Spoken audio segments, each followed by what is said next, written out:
আল্লাহর এই ঈমান বৃদ্ধি করার জন্য, আল্লাহর কাছে দোয়া কবুলের জন্য সহজ আর সবচেয়ে মজার একটা কাজ আছে।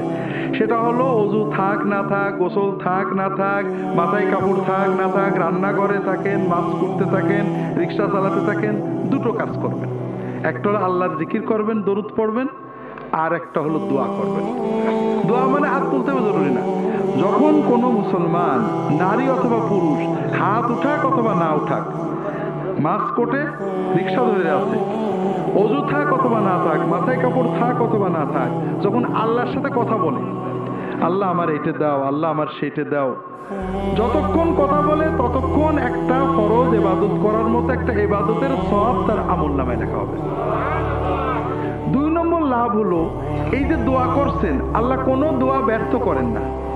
আপনি যা চাবেন, আল্লাহ এবারে ভর্তি পরীক্ষা দিছি, আল্লাহ এবার পরীক্ষা দেবো, আল্লাহ একটা চাকরি করছে, আল্লাহ আমার ছেলেটার এই অবস্থায় করে দেওয়া, এটা আপনি আল্লাহর সাথে বিড়বিড় করে কথা বলছেন, মনে মনে কথা বলছেন। আল্লাহর কাছে যাই চাবেন, আল্লাহ সঙ্গে সঙ্গে দোয়াটা কবুল করে নেবেন। তবে আল্লাহ দেবেন 3 ভাবে, 1 ভাবে। হয় যেটা চাইছেন ওইটা দেবেন, নইলে আপনার একটা বিপদ কাটিয়ে দেবেন, নইলে আল্লাহ আখিরাতে জান্নাতে আপনার জন্য সওয়াব জমা করে রাখবেন, লস নেই।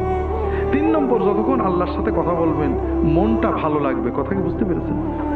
আর আল্লাহর জিকির করবেন সব সময়।